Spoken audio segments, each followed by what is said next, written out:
you're always going to have that little voice there that questions, right? You can choose to siphon out what you hear from your voice. And I know that's hard to do for many people, but it takes practice. And that's where the mindfulness comes in. Because if you think about it, we have people in life that have trained themselves to walk across a tightrope, across two mountains, or people who train themselves to jump out of aeroplanes every day, or people who train themselves to go deep sea diving. How come they can do that? How have they reached that mindset where they can do that? It's through strength. Welcome everyone to another amazing episode, Mind Tribe episode, where we talk about mental health and that inner voice that we call the talker, that relentless voice. Now, today is very special because we have an amazing guest with us today. Dawn Buckley will take us into the journey of counseling. She's a registered clinical counselor in the field of counseling for close to 20 years. She's going to tell us a bit more about it, which is what we do in the first part of the podcast. We'll hear about her journey, a little bit to get to know Dawn and her practice. And then we'll change gear, as you guys know, into mental health and the talker into the 20-minute mark. So welcome everybody again. And most importantly, welcome Dawn. It's such a pleasure to have you here on the podcast. Welcome. Would you introduce yourself? Well, thank you very much for having me here, Alex. It's a pleasure to be with you and your viewers today. Wow, that's a good question. How did I get to being where I am today? It goes back a long way. I think back to my childhood, I was always a very empathetic person. I was always an easy person to talk to. My friends would tell me that you're so kind and caring. That's always been one of my qualities. My school reports would always say I'm very thoughtful, very compassionate, very conscientious. So I think it started back. I think I was born to do this job. That's what most counsellors say. They're born to do it. So I didn't really know I was empathic, though. I didn't really understand what that was. And then my father was actually a teacher. And so I decided at a young age I wanted to follow in his footsteps and be a teacher. And so I guess I ended up in education and I did various roles. For example, I was a learning advisor, which meant I did one-on-one tutoring. I was a teaching assistant at some point. And that's back in London? That's starting in London. London. Yes. So I'm from London originally, moved to Canada here 15 years ago. I'll talk about that in a second. Okay. But back in London, this is what I entered into education and I loved it. I loved working with kids. I particularly worked with teenagers. I loved the age group 12 to 19. That was my forte. I loved working with the older youth. So I ended up in education in various roles, as I said, and I studied biology in my undergrad. I went to King's College London. They're ranked top 9th in the world for psychology, Woohoo! top 20th for science, or generally. And I loved my degree. I did a Bachelor of Science honours degree. I studied parasitology. That was my specialist area, which is the study of parasites and tropical disease. And after doing that, I was actually going to pursue a PhD. But 12 days after I graduated, my fiance passed away at the time. Oh my God. And so that really threw a spanner in the works. And then 5 weeks later, my father actually died as well. So I was in I just finished my degree and I was going to pursue a PhD in science. And then I was struck with all this intense grief. It was very complicated because my fiance was Canadian and I was actually transitioning to Canada at the time. So, I had all this grief to deal with. I lost my wedding. I ended up giving up my apartment that I was renting in London. All my shipping had to come back from Canada because it hadn't got there. And then, of course, my father died and I felt this tremendous urge to stay in England and support my mother. And so that really was an earthquake in my life. It shifted my trajectory from doing my PhD. And so I then had to get a job to earn some money. And that's why I ended up in education. I actually answered an ad in the newspaper and ended up working at the local college. And that progressed. And then I ended up doing biology lecturing to kids. And I taught health and social care, and I taught science. And that was what I Wow. had studied at university. So then that progressed.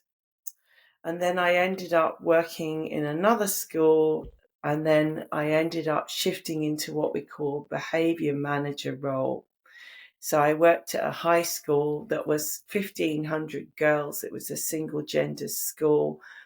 And I worked as a behavior manager, which meant I worked with all the girls that had social and emotional difficulties, depression, anxiety, addiction, and lots of different issues there. And I worked with the community workers. So I worked with the youth offending team.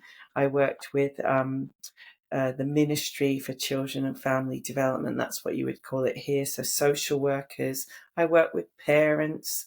I did lots of things to support the students there. I developed groups on social skills, Wow. how to stop smoking for the kids who were addicted, things like that. Dawn, I mean, I've been writing notes as you. I mean, you're right. Your stories, there's so much in there. I mean, we can talk about not an hour, probably 11 hours here about how much you can share with us and how much we can learn from you. But okay, you said I was born to do this, right? And it sounds like, wait, like things that have come your way have attracted you into counseling, into working with people. And you said 12 to 19. That's the most difficult age. Most parents will run away I from that know. age, and you said I'm attracted to this age, and I like it. In that space. So when you say I was born with it, how does that feel? Does it feel like is it something you find out later in life, or early as a little girl you knew I want to be in working with people or in teaching and counseling? Yes, I was always good with people. I'm quite introverted in many ways, but I love connection. I love exploring human beings and behavior and learning about different things about human beings.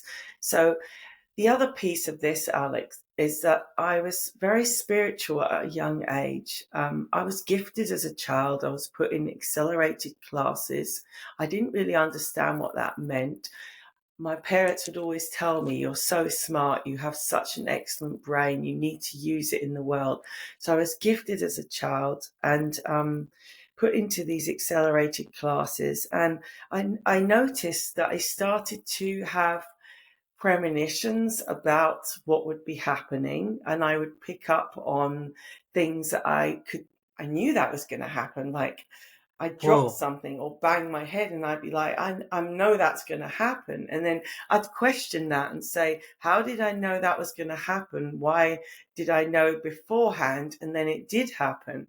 And as I got older and through my grief journey, I started to discover spirituality and psychic ability, and I started to learn about intuition.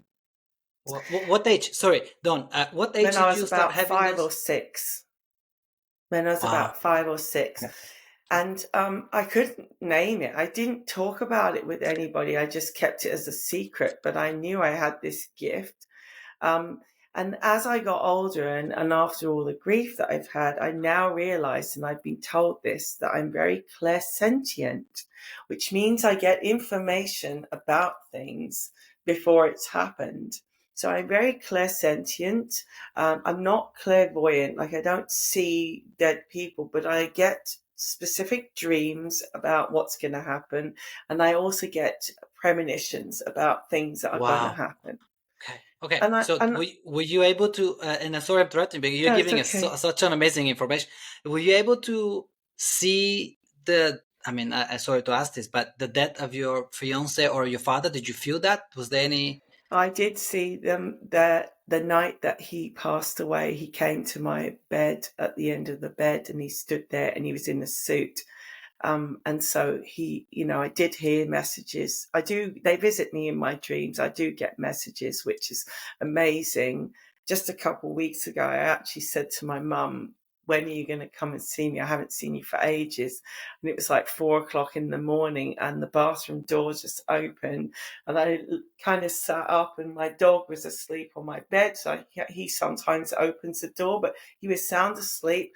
And so I just turned over and went back kind of to sleep. And the next thing, I literally saw in an energetic form somebody just walk out of the bathroom and come round specifically the left side of the bed and stand there. And I sat up and looked, and the next thing, I went back to sleep. My mum came straight to me and said, "Hi, I'm here." And so I had asked for her to come and see me that day. But the reason why I'm telling you this, Alex, is because being a counsellor, I work with a lot of people who have grief, and during my sessions, I will get messages from the Wow. deceased, and I give that to the client. So part of my Whoa. work is as a spiritual mediator, if you will, and I use it in my work. If I feel something, I will say it, and if I get a message from a deceased person, I will pass it on to the client, because I This is think amazing. that's part of their healing, right? This is amazing. Have you ever been afraid, Dawn, of this? I mean, I guess the first time you realize this is happening, or maybe even now, does that scare you when you have this kind of experiences? Absolutely not, because you know what, Alex, all of the grief that I've had has been so difficult, but spirituality has actually allowed me to accept my grief and move on. And I am absolutely thankful for spirituality, because it's turned my fear of dying into actually excitement, which sounds really weird, but I'm excited to see and discover what is next. Does that Okay, so make that means sense? that makes perfect sense. So that means it's not even you think, or Absolutely. you know this is a continuum and there is the next. There's so much evidence out there to suggest, and there has been for years, that there is an afterlife. There's so much evidence to suggest that we continue on. And I think once you start researching, and I've done a lot of reading and researching and watching YouTube videos and attending seminars and looking at books, and there is so much collective evidence out there. But the thing is, we're so condensed into a human construct of the material world that we're not connected Mhm. to our spirituality Correct. enough. And I think human beings are making a shift towards that area now. That's part of the wonder of the internet, is that we are learning more about spirituality and human elements through Mhm. the internet. So Agree. it's a fascinating area, but it's a philosophy for me, spirituality. Mhm. This is And amazing. yeah, This is amazing. You're right. Through the internet and through being connected, we find more and more, absolutely. and through other humans that we are connected. And I do agree. There's so much bubbling underneath it. There is a shift more than ever before into whether we call it human consciousness or just human being. I like the word being because to me it puts together spirit and the being in here versus focusing on the materialistic world only, the dense material world that can only tell us that much. It has a limited experience realm. If I'm making sense. Absolutely. That's what I say to people. We are limited. So when people question the afterlife, we're questioning it from the capacity of a human being, which we are Hmm. limited.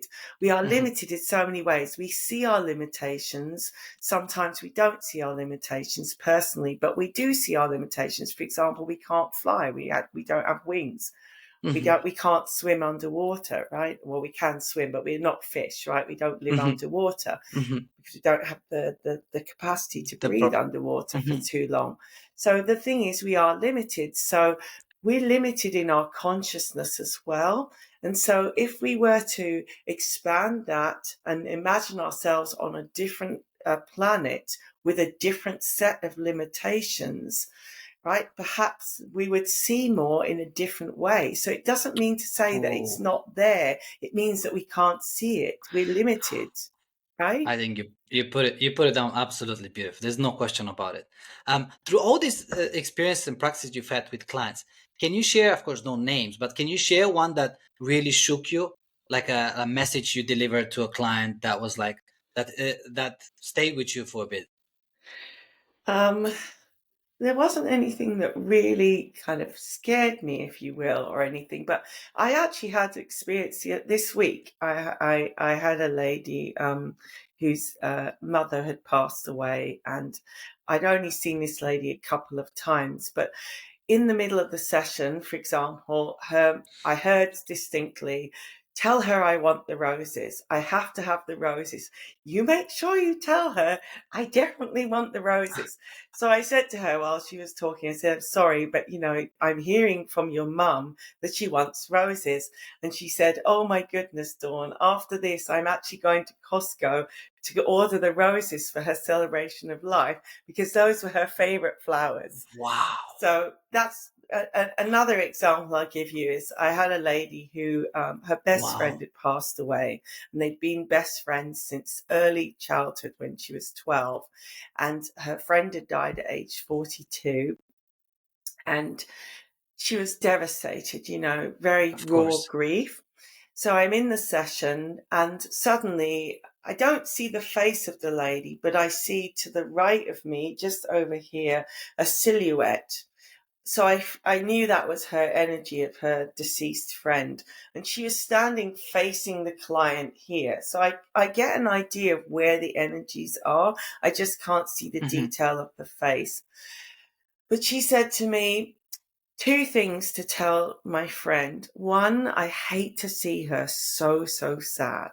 Like, this Mm. really made the deceased person really upset to see her friend so sad.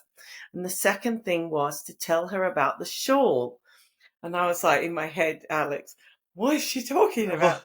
What does she Of mean? course, yes. I'm gonna look really stupid to this lady. She's gonna think she's talking about a grief, and I'm gonna go, oh, she's telling me to tell you about the shawl." So, but I have to do it because I know it's Hmm. always meaningful. So I said to the lady, "Oh, your friend is here, and she's telling me two things: that she hates to see you really sad, and then the second thing is, was there something about a shawl?"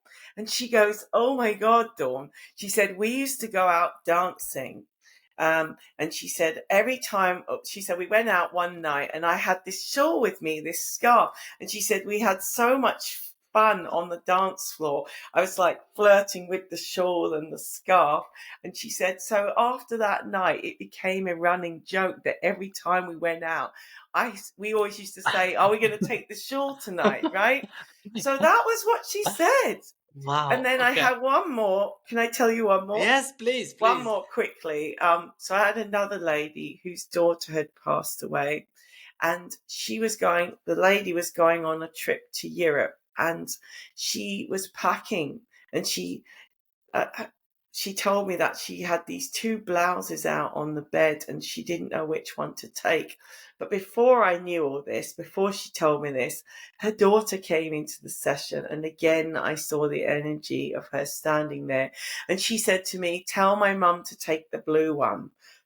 And I was like, "What does that mean?" Hmm. And I said, "Well, she's telling me to tell you to take the blue one. Does that mean anything to you?" And Hmm. that's when she told me, "Yes, I had my two blouses out last night and I wasn't sure whether to take the blue one or the white Jesus. one." Wow, I So get goosebumps as I'm listening to you. So that's the type of stuff that happens to me. And I also get signs from my own spiritual team. And we've all got a spiritual team around us. But you can ask your loved ones to send you signs, and they will. Wow. You have to know what the signs are, though. This is amazing. When you tell this to your clients, how do they react? I mean, that I suppose that would be like, well, how did you know that? Or like they might be stunned, right? Or are they This is how? what I'm saying about my gift of, it's called clairsentient, where the clairsentient is, I get the information, it just comes into my head. Hmm. It's not like how you would start thinking about it. Like, you have to really distinguish between a thought and a psychic download. It's Okay. very different, right? A thought you can literally feel in your head. You can feel it, right? Where you're Hmm. thinking it, in which part Hmm. of your brain. With a clairsentient thought, it's just like it's put in front of me and I just see it. So I don't even have to think about it. It just Got is it. there. Does that You're make receiving. sense? You're I'm you're you're receiving it. receiving, right? Okay. Absolutely. Wow. Okay. So it sounds like from the stories that you told me, and I've actually met other people like you in my past experiences that talk about situations where they talk between the deceased one and the relatives, and it seems like it's almost like the deceased ones are coming back for something either unfinished, or they're still attached to something physical, like a scarf, or like a shawl, or like a what was the other experience that you get? Like something that they still have unfinished business almost. I Is that think it the cool? main Correct? reason that they come forward personally is that when we're in grief, one of the things that we truly want to know is, can we still connect with that person? Because the thought of them being completely dead Gone. and never being able to connected to again, is really hard for us to swallow, right? That's the thing. If you don't have a belief that there's an afterlife, you have to have the belief that they're dead and gone, and it then becomes truly final, that there is no more opportunity for connection. And so for me, that's why I'm saying spirituality really helped to accept my grief, because it made me believe that there was an afterlife. And I can tell you, Alex, I'm actually a humanist. My father was a humanist. So I was brought up completely without religion. My dad was so anti-religion.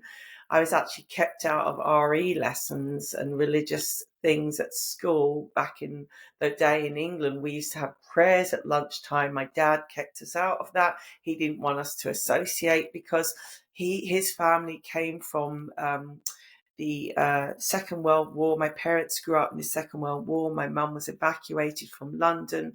My dad's family fled from Poland because they were Jewish on my grandparents' side, on my dad's side. So he was so bitter towards Christianity that that Of filtered course. through his parenting. So he Hmm. didn't let me expose myself. I couldn't tell you what's in the Bible or anything. But the thing is, I've still managed to find my way to connect with the Correct. afterlife and spirituality. I'm not Correct. religious. You don't have to be religious to be spiritual. It's a No, completely different thing. totally agree. Totally agree. Can I ask you, on your page, you've put a beautiful Rumi quote, and I love Rumi. And it goes something like, "Don't be afraid. The universe is inside you. It's inside us." It's a powerful, and I'm paraphrasing it, but I think I'm getting the bulk of it. What? How do you take that and these experiences that you just described that are separated, meaning there's a disease and there's a present person, but in the Rumi's quote, the universe inside you suggests a one being. Am I reading it right or not? So I think what I'm trying to say for me is the spirituality piece here is that the power is always inside of us. So with my clients, when they're stuck, and you talk about the talker in you, that voice in Mhm. you. So what I refer to as the vulnerable voice is when we're on a lower vibration, when we feel sad, angry, when we feel scared, when we feel confused, when we're feeling, right? When we're feeling, we're in our vulnerable state. That's our emotional part of our brain. Sorry, if you think about it in terms of biology, we are in a different part of our brain when we're in our emotional thinking. Mhm. So for me, that when we're being vulnerable, we're in our human state. But when we're in our wise spiritual voice, we are more in our spiritual state. And so the universe inside you means that you always have the power. That's what it means, I think, with Rumi's statement. That when you have the universe inside you, what she's saying is that you always have the power inside of you. And that's what I call the voice of wisdom. So when a client is feeling sad or anxious and they can't get out of their negative thinking, I always say, what does your higher voice, your highest voice say? And that's what you call the talker. To me, that's the spiritual guide that exists within all of us, that's connected to all our past experiences and our knowledge and our wisdom over the times since our soul was Mhm. conceived, basically, because we have ancestral conditioning as well, if you do believe in Of course. spirituality, right? you will understand that we have Akashic records which document all our past lives and our learning. So when we talk about the universe being inside of you, that means you always have the power to find the resources that you need. Got it. Okay. And that sounds like a good transition into the talk, because you brought it up and we're about that time. Now let's kind of dive into it more and into mental health, which we've been talking about anyways, but more deeper now. When I say the talker, what we are referring to, at least kind of this, on the surface, is that voice that is often negative, nagging, complaining, repetitive, and not effective or efficient. And it exhausts people and drains people. What does that mean to you? Like in your practice, how do you see it show up for people? Well, if you look at transactional analysis, we talk about ego states, which are parts of personality. And so what you're describing is, in terms of transactional analysis, would be the critical parent state, which is the voice where we nag ourselves, and it's linked to perfectionism, right? Perfectionism is a mindset which I see in so many people, particularly women, I have to say. But it's a mindset, right? So if you think of different mind states, right? So what you're describing is the critical parent. And in counseling, I often hear that when people say, I should have done this, I ought to be doing that, I must do this, I need to do that. And these are what we call critical words, right? Critical because they're demanding of you, they're pressurizing you. But it's our own spoken voice, the talker, that's actually criticizing us and pressurizing us. But because it's in your mind, and that creates your reality, that's how you feel, right? That's the voice that you're listening to. And sometimes it actually manifests because when we grew up in early childhood, our parents might have been very critical because they had a mindset that was perfectionist. So if you grew up, My mom, yeah, my mom, I can say. exactly. You know, if you grew up with a parent that said you always need to clean your room when you come home, or why aren't you doing your homework? You need to do that. You ought to be going outside every day and getting Yes. exercise. Why aren't you eating your broccoli? And she used to compare me with the other kids that were doing all Exactly. those things, right? Yes. So that starts in early childhood. So if you think of your brain when you're born, or your mind, your mindset, the brain is the organ that allows the mind to function. So if you think of your mind when you're born, it's like a blank template in a way, that your parents start to paint the canvas, the ideology that they think you should have. That creates your conditioning, right? So a lot of people who come and see me, their anxiety started in early childhood because they developed the perfectionist mindset that their parents wanted them to have through the way they talk to them, right? And then they start to realize, Alex, actually, I'm conditioning myself now. I don't need to think that way. I don't need to listen to my critical parent. So we then switch to the free child. We can switch to the free child that allows us to be free and dance and sing and paint and be creative. Or we can switch to the adult voice, which says you can be a little of this and a little of that, but you're going to be assertive and direct. You're going to respect yourself. You're going to respect others the way we would expect an adult to actually function, right? So our voice, our inner voice, it's a silent voice, right? But it starts sometimes in childhood, and it becomes the voice of our parent. The voice of our parents becomes our own voice of thinking. So that's where most of the The, issues lie, in that people have faulty thinking systems and expectations and beliefs about themselves. okay, but and I totally agree with you. But now that we have this, we are an adult. You said we could switch. I'm not sure if it's an easy switch, because I don't see many people painting, dancing, and smiling nowadays. The switch is either Yeah. buried down there. Can practices like mindfulness or narrative therapy or others help rewrite the story the talker tells us? Well, traditionally, I mean, one of the most evidence-based therapies is CBT, cognitive behavior therapy, right? So that works on changing faulty thoughts, faulty thinking, and irrational beliefs, which most people have. So I'll give you an example. You know, if you have a car accident, So let's say before the car accident, you were able to go out and drive, everything's fine. Then you get hit and you get hit by a red car. Let's say I use that example. Now, after your single incident trauma, you've had a car accident.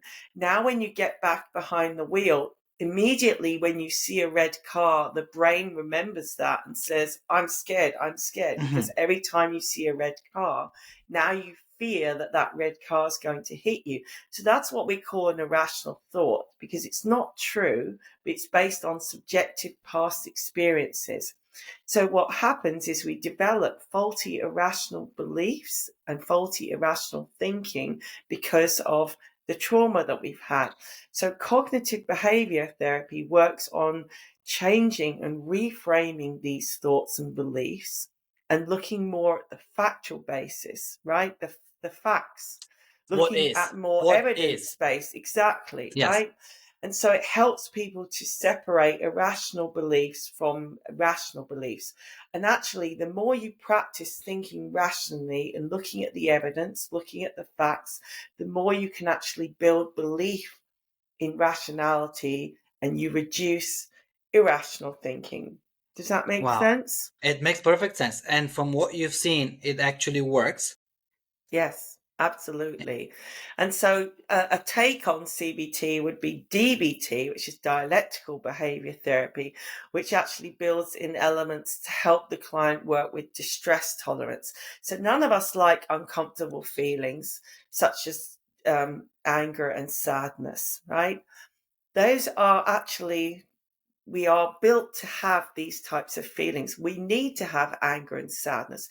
If I came to you tomorrow, Alex, and said to you, I'm going to remove all your sad and bad feelings so that you never have to feel them again, but I'll never put them back in you. You can decide, do you want me to take them away or do you want to keep them? You would probably say, Initially say, yes, please. you would probably say, actually, no, I want to keep them, because we do need to feel sadness and anxiety and anger because they prompt change, and change prompts growth, right? So we actually are designed to cry. Our body has two mechanisms: to experience happiness, we laugh; to experience sadness, we cry. We are meant to feel sadness. So, but the thing is, going back to what I was saying, the thing is, sometimes these feelings are very hard for us to deal with. Sadness, death, grief, loss, all of these things. So what DBT does is it helps us to deal with distress tolerance so that we can actually just get through the uncomfortable feeling. Does that make sense? It makes sense, but don't we sometimes, the brain sometimes buries that down? Like, you can't deal with the pain and I'm gonna just squish it somewhere inside and it comes up as another So problem that's what though. we call avoidance, right? And most people avoid in their lives. They sweep things under the rug for years. Avoidance is seen through different behaviors. For example, you might avoid answering an email. You might not pick the phone up. You might avoid driving through a certain town where you got attacked or bullied. You might avoid going to work because you have to give a presentation. Kids will often call and say they're sick because they don't want to go to class. They don't want to deal with a certain teacher. So we've all got avoidance mechanisms that are built into our lives. But the problem with avoidance, Alex, is it actually creates more anxiety. So if you think of a hurdle as the task that you need to do, say like I need to answer the phone when somebody rings. This is me, right? I'm running up and I'm saying, I'm going to answer the phone, and I get to the hurdle and I don't have enough courage. So I turn around and go back to the start. And what's going to happen is that hurdle's still there, and I'm going to meet that hurdle again. So the next time the phone rings, I'm going to try and jump over it, and then I get more scared. So what's happening is you're actually building and amplifying your anxiety. What I teach people is to have the courage and the confidence to jump over that hurdle, because once you do that, you create feelings of relief, achievement, empowerment, confidence, all of those things. Then the hurdle starts to get smaller. Then the next time you meet a hurdle, you feel more comfortable to jump over it because you can focus on Exactly. the experience you had previously. So avoidance actually is what we do, but it actually builds our anxiety. It doesn't It help does. us. It does. Now, talking about anxiety avoidance in the talker, I agree with you that some anxiety, some push is needed because we humans, we grow, we overcome. But it seems to me, and from my personal experience early in my life and to the people I talk to, sometimes it feels like an unnecessary anxiety, a repetitive anxiety, a worry without any basis in the present moment. So what does that have to do with it? It almost feels like it's not it's putting us down instead of nurturing us to grow, like you're saying. The talk is negative talk. Well, that's still going back to your thoughts, right? How you perceive life. I mean, we're all born with a temperament, Alex, as well. So if you go into a hospital and you went to see all the babies, some of them would be more of a crier type baby. Others would be more placid and calm. So this is where I think we do have a spiritual element to our Mm-hmm. personality. Mm-hmm. We're all born with certain genetics, but we're all born with certain spiritual gifts as well. We're all born with emotional intelligence as well. And that's the thing I see lacking in the world today is empathy is not practiced enough and compassion is not practiced enough. So to go back to your question about anxiety, we do have certain amount of anxiety. That's something that's always going to be there because anxiety teaches us to think about things. And the antidote for anxiety without using medication, in my perspective, is to actually problem solve. So when people come in and say, I'm really anxious all the time, there can be a biological aspect to it. So it's good to go and have some blood work done to make sure that your hormones are running properly, that there's no chemical imbalance. Sometimes we do have low dopamine and serotonin levels in our brain, particularly if we've gone through a lot of grief and trauma.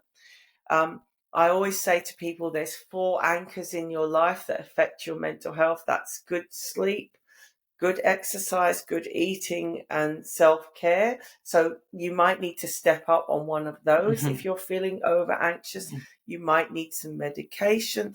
But often anxiety can be dealt with through CBT, DBT, practicing self-care, deep breathing, relaxation, and changing your mindset. But sometimes it's logistical. It's due to circumstances, unfortunately, that sometimes we have no control over things. Agreed.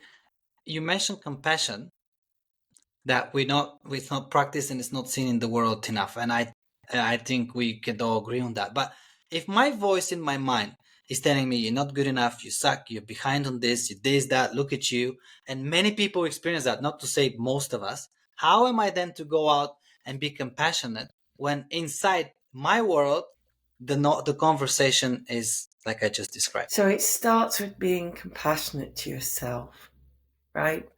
We have to practice self-compassion first. If we can't give ourselves compassion, then we can't really give it to anyone else in the way that we should be, right? That's right.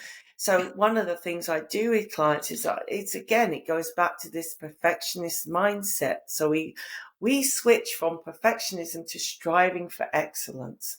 And when you're perfectionist, Alex, it means that you're in a mindset of what we call black and white thinking. I'm either successful or I'm a failure. I'm right or I'm wrong. It's me versus you. It doesn't allow for any middle ground, right?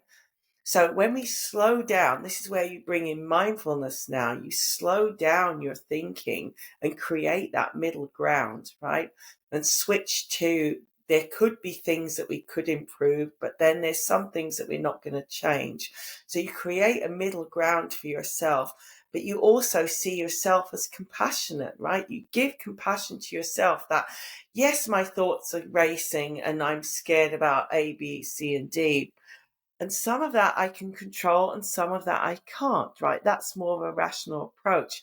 But being compassionate with yourself means being fair to yourself and understanding that you may not get things right, but you may also not get things wrong, that there's going to be good and bad in the world. and what you see and what you do. Does that make sense? It makes perfect sense. So I've gone through that myself. I didn't take that in school, and I didn't get it from my parents, unfortunately. Compassion towards me. But I felt like it needed to be enough awareness in me to understand that I need that, because there's a point where you don't even know what you need.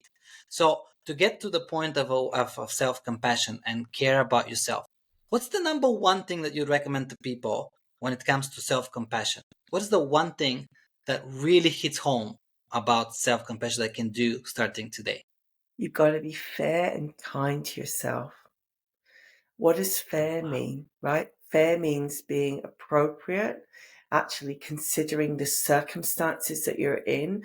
And I see this a lot with people who are in grief, that they're not fair to their own grief. You have to allow yourself to process what you're going through. And the one thing you've got to do is remove judgment, self-judgment. It's that mindset that you're not good enough, that then therefore if you believe you're not good enough, no one else is going to believe that you're good enough, right? So it's about being fair to yourself, understanding that you're in these circumstances. This is a condition that you have, or a circumstance that you have. How would you treat somebody else who had that? That's where the empathy comes in, because if you would not treat them kindly, then you're not experiencing empathy. So that's why we need them. They're like the brother and sister. You got to have empathy to feel compassion, vice versa. Agreed. Agreed. I cannot confirm it more. Like as Dawn is putting it, self-compassion is self-love, self-compassion, care, all of that towards yourself. It's probably the number one thing anyone can do to themselves. Then naturally you extend it out because you see how much benefit there is to you and you shine it out. But I have keep bringing you to the talker, and it's just because this is what I'm hearing from people and my own experience. I am practicing self-compassion, and especially when it lands, it feels absolutely peaceful. You feel present, you feel relaxed, the rock is off your chest, and you feel at peace in this world. And it almost feels like invincible. But yet I have a friend, and not a friend, but I have a voice in my head that's not self-compassion. I've never heard it out of nowhere to say, wow, you are such an amazing human being. Look at what you've done. Look how you affect people. Look at all the wonderful things you do. It never by default say those things, right? So why am I not letting, or why are we as humans not able to say, well, look, friend, really, thank you for being with me, but you're not really compassionate towards me and you're not helping me. Can I let you go? Why is it difficult for us to do that, Dawn? Because you haven't strengthened your voice of compassion, right? You're always going to have that little voice there that questions, right? You can choose to siphon out what you hear from your voice. And I know that's hard to do for many people, but it takes practice. And that's where the mindfulness comes in, because if you think about it, we have people in life that have trained themselves to walk across a tightrope, across two mountains, or people who train themselves to jump out of aeroplanes every day, or people who train themselves to go deep sea diving. How come they can do that? How have they reached that mindset where they can do that? It's through strength. And so part of what I do when I work with clients and I use CBT, I tell them we're thought training. You can train your thoughts. So when you tell me that voice of critical parent voice is coming through loud and clear, that's because you haven't strengthened your voice of compassion. So we have to work on that. It takes time, Alex, right? But even when that voice does come up, of that critical voice, it doesn't mean to say that you choose to act on it. So we can hear thoughts, we can hear the talker, but we can choose whether we act on what it's saying, or we can say, thank you very much. I'm going to choose my higher, wiser self, right? Love it. For the listeners and viewers, self-compassion, we've been kind of going into that topic. Self-compassion is the path towards maybe less talk and more you. It starts with a self-compassion. Dawn, the talker, we have it as humans. Animals don't appear to have it. It's switching gear here a little bit. What's the purpose if in humans, like of having a talker? Animals seem to live without it fairly well, and they show compassion and they show society, community, and a lot of things we can learn from them that we don't show kind of in society. What's the purpose of the talker for us humans I think it's in actually families? part of the spiritual self to guide us forward, right? Because the talker can be very philosophical as well and questions why we're doing what we're doing. So it actually helps to see our purpose, right? It absolutely actually helps to kind of understand why we're doing what we're doing. What do we need from what we're doing? What are we doing, right? So the talker actually helps to determine what our purpose is in life. So I think it is linked to spirituality. Um, we learn a lot from animal behavior as well. And, we are part of the animal kingdom. So Mhm. I always say to people, watch animals around you, even the smallest creatures. You will see that they do have some talker in them, because when you pull a rock and you see a crab, it will scuttle away. That tells me it's anxious, right? It has some sort of mindset that says, I'm anxious, I need to go back to my burrow. So there is purpose in the That talker. can I just that's a great example. And you have a dog. I'm a dog lover. I love all animals in general, but dogs I love. But if whether it's the crab or a dog, if my dog gets startled, right, like something happens and it jumps, or whatever the reason is, a minute later it's back to whatever it was doing. Whether it's sleeping, playing, it forgets about the situation. Where if it was me or just a regular human, and somebody does something, cuts you off, startles you, whatever, you could carry that on for 30 minutes more. That's the part of the talk that So that's the right. awareness piece. You have to be aware that you're thinking critically, right? We get into patterns of negative thinking, and sometimes we're in these patterns for years. So when we talk about patterns of thinking, we all have a schema. It's called a schema, which is a pattern of thinking. And I always use the analogy of a ball of wool, right? And the one end where the wool starts going and it can get into different patterns, but that wool represents all of your thinking all over since you were a child, and it represents to where you are today, that string, right?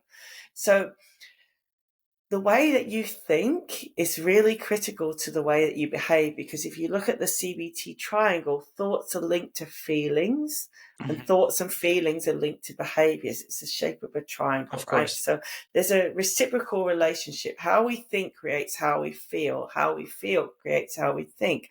But it's more And difficult to change feelings. It's easier to change thoughts. So you have to work on replacing negative thoughts with positive thinking. And that's what I meant by strengthening your positive thinking, mm. right? And quietening the talker in you. And can you do it by yourself, or we need professionals like you? Because sometimes if I'm in the game and I can't even see how to change. Yeah, so that's where you've got to bring in your rational mindset, right? You've got to say, what are the facts and evidence for this, right? Because that's what CBT does. It's like Socratic questioning. My dad used to have a statue of Socrates on the piano at home, and he always taught me to think like Socrates. Socrates was actually condemned because he encouraged people to Mhm. think, right? Yes. So Socratic questioning is something you can do, asking yourself when you hear that voice, what's the evidence for that? You know, what are the If there's what's any. If what's there's the any. likelihood? And Yeah. just because something happened previously, there's no fact that says it's going to happen again, right? That's what we call fortune telling, when we kind of say, well, this happened, so therefore it's going to happen again. There's a chance that history repeats itself, but not always, right? Correct. Correct. Correct.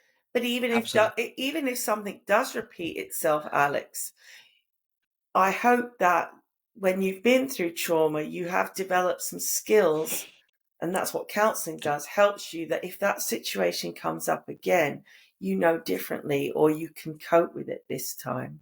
Does that make Absolutely. sense? It makes perfect sense. And in counseling with your clients, what is the most common talker or thinking pattern, like you said, thinking pattern of the most common talker that you work with in people's I'm minds? not good enough, and Yeah, people are that's going to it. judge me. It's all about judgment. But I always say to clients, and I say this to everybody, all human beings, is that when we're worrying about what other people think of us, what we don't realize is they're actually doing the same thing. They're worrying about what other people are thinking about us. If I was to do a survey across the whole of the Lower Mainland to 1,000 people and ask them, how often do you worry and what do you worry about?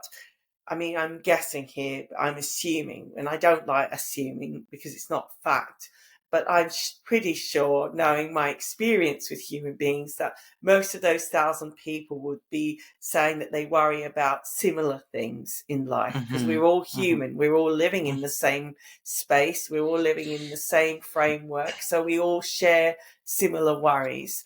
And so it's that judgment piece that we're really afraid of, what people are going to think of us. But that starts with ourselves. We have to learn to accept ourselves and be humble about who we are. We are human beings. We're imperfect. Do you see future of where that's not the case, where people don't come with that anymore? Do you think we're on a path Oh my of going goodness. downwards, or maybe improving that trajectory? That's a really hard question, Alec. And I don't want to seem pessimistic because I'm a really optimistic person, but I feel, this world has reached a carrying capacity, but we're being tested. We've got to find a way. Unfortunately, though, that you're dealing with different mindsets, different levels of emotional intelligence across the world. People have their different ego states. They're on different spiritual trajectories. And sometimes we have to suffer the consequences of other people's actions, which is very difficult when you're living in a world and you don't have control over what's going on in different parts of the world, right? You just really have to make the best of what you've got and your circumstances. And I always say this to people when they finish counselling, is that if you were sat on this couch where you are today and you were 80 years old and you were checking out of Earth tomorrow, right? It's your last day on Earth and you're sitting on the couch and you're going to leave tomorrow. I'm taking you to that place right now. Looking back at your life, what would be the most important to you? What would be the most important to you? And so that's forward thinking, looking back at the past, right? I'm taking you to age 80. You're checking out of Earth. Now you're there. Now you're looking back at what's the most important.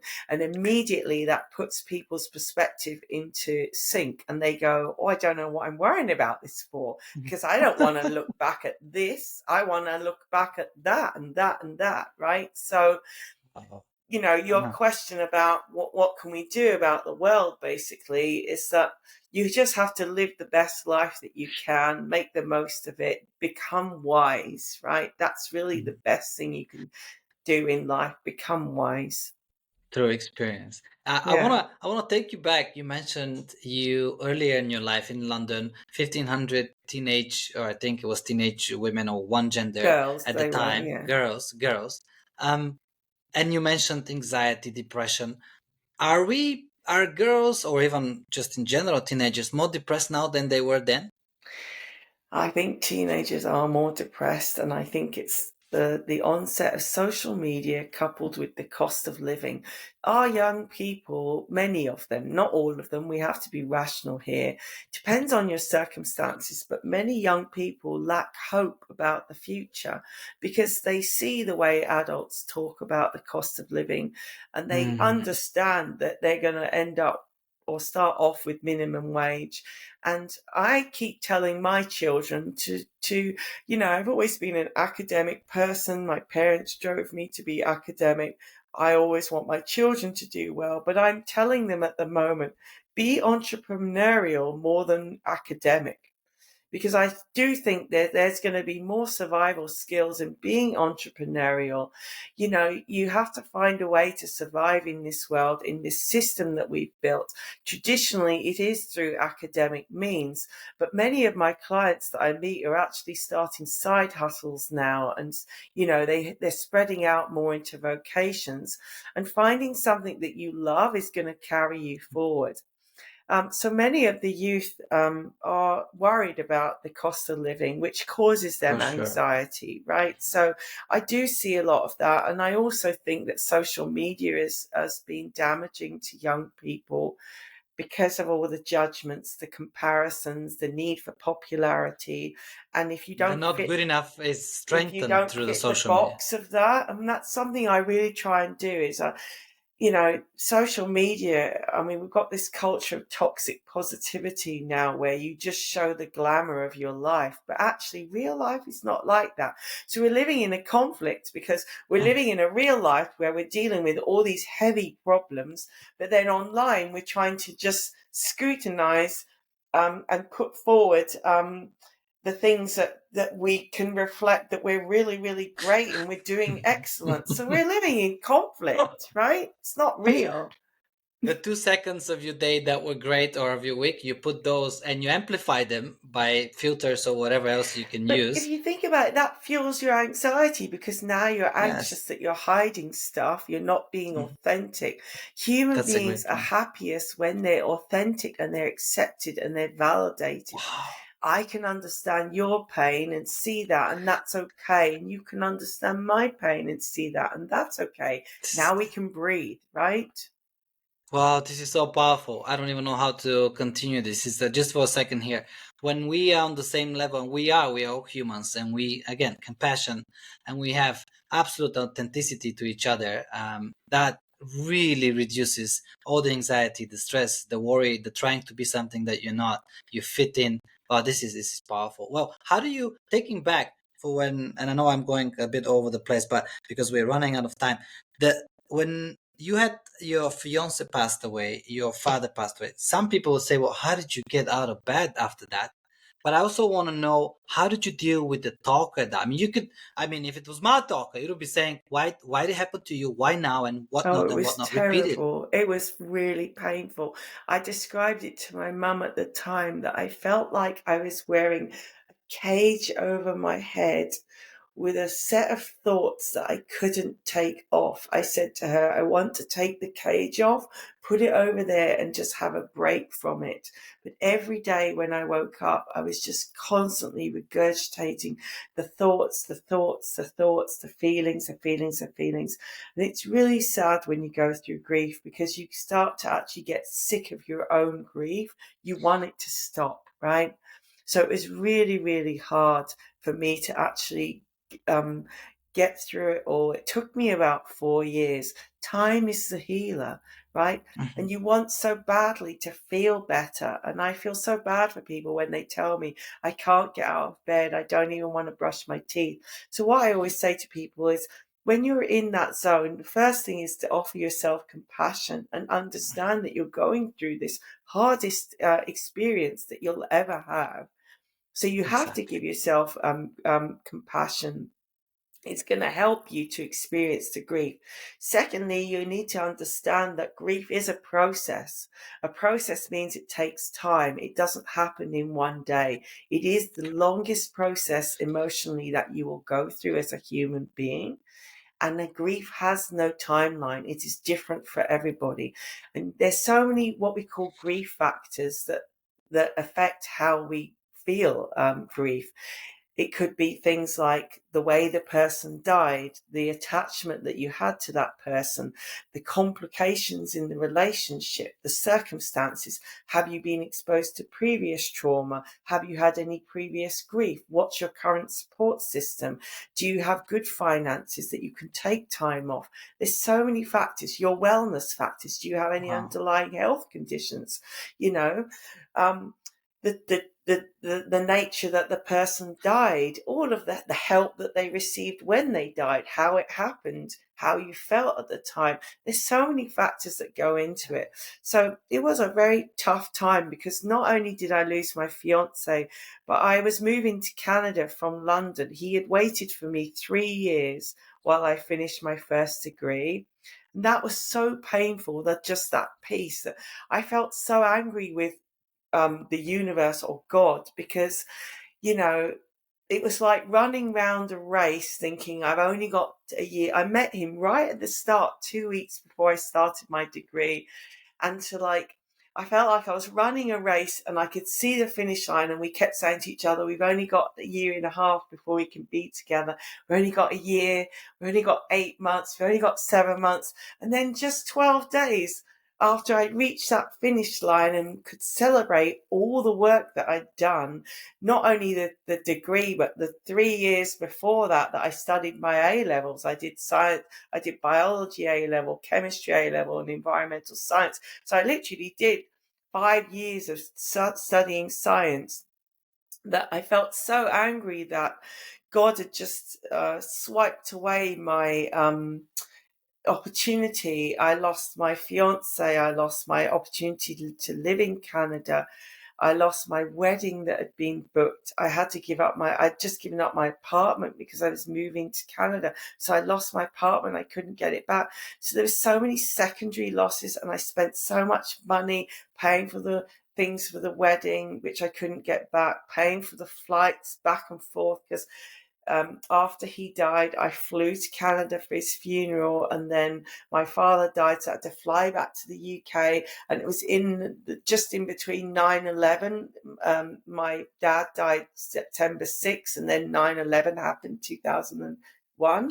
So then I had to fly back to Canada, get rid of my fiance's stuff, and then fly back to England. And I moved back in with my mum, and we both grieved together. And I'd never experienced grief on that level. Some days I'd be like, I'm grieving my dad and all the past, and then in the afternoon I'd grieve my fiance and the future, and they were both in the same urn. My dad had actually bought the urn at my fiance's funeral. Little did he know he was going to be in the same urn. So there was so much. It was like an earthquake. My whole life changed, and all my dream of doing my PhD just went out the window. But it was meant to be, Alex, because it was a stepping stone to the next path along. And here I am today as a counsellor. So, everything matters. I can imagine with everything you've gone through, people are getting an authentic counselor. I highly recommend Dawn. From what I've heard, so much authenticity and care and compassion, and you can really, what it is to go through grief, that it's unimaginable, like you described. I have 2 more questions, and I will invite you again in the future because there's so much to talk about. We can go in so many directions. Absolutely. But in interest of time, we've committed to 1 hour to our viewers and listeners.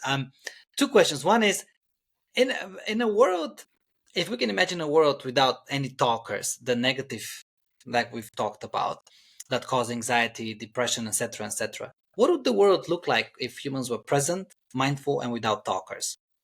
Oh my goodness. That is such a great question. Oh my goodness. What would the world look like? It would be a better place, I think, right? Without that. It depends on what the talk is saying. It really does, I think what would happen, theoretically, is that we would start to use our compassion and our empathetic and our fairness more. We would see less anxiety. We would be able to have less judgment, and we would be able to embrace each other with open arms. Absolutely. And I also think the world would slow down, because that voice of judgment comes quite quickly into our head, whereas compassion is a slower thought process. So I think we would slow down. Okay, and don't we all need it, that slowing down of the pace? And one last question, then. This was a beautiful explanation. One last question: if the talker, let's say, if your talker was an actual human being standing right in front of you right now, what would you tell your talker? I would say thank you for making me more aware. Wow. That's what I would say. Thank you. Because we need the talker to balance. If we didn't have the talker, everything would just feel positive and great. But the talker allows us to question, and it does allow us to learn. It's what you choose to listen to, right? How can you turn it into something valuable for yourself? I like that. Right? Dawn, we covered quite a few things, and I'm sure our listeners or viewers might have other questions they want to ask, but we can have a second go at it. But before I let you go, is there anything that you are compelled to share with our viewers and listeners that we haven't touched on today? I would just say always be open to counselling. You know, many of the people I meet tell me that their family members, oh, I don't want to go to counselling because they feel that they're going to be judged. A good counsellor will not judge you, and counselling is actually a chance for you to grow and explore yourself, and learn as well. A lot of what I do is psychoeducation with people. So don't be closed-minded to counselling. You know, you don't always have to go for the bad stuff. You know, we never think about going to counselling Mm. just to maintain when we're in a good place, right? So, you know, be open to hearing other people's experiences and learning about yourself, because when you can look in the mirror and understand yourself, I think that's very valuable. Well, I totally agree with it. And for those of us, for those people listening and seeing this, mental health, the mind, just like anything else you're trying to improve, but even more important so, when you're working out, you want to look better, whatever it is that you're improving, the mind is even that much more important. So to second what Dawn is saying, take advantage of the wonderful humans that are counseling therapists, especially the licensed ones, to actually improve that part of your life. Mental health is the most important part of life, in my opinion. I really think so. And it should be a mandatory kind of exercise, if you ask me, Don, right? Whether it's in It school or, right? absolutely is. It's like the seed that you have to Hmm. water and grow. If you water and grow your seed of your mental health, you're going to grow in a good way, right? So Absolutely. remember that it's a seed that you plant in yourself. It was a really interesting conversation. I enjoyed it 110% down because we went into so many different directions from your experience where you came from London and your journey, which is wow. I mean, like you've gone through a lot, and here you are inspiring other people, counseling to what they might be going through, and then obviously sharing this with us. I hope you enjoyed as much as I I did, and did. the same thing for the listeners. Thank you, Don. Thank you very much for having me, Al. It was a pleasure.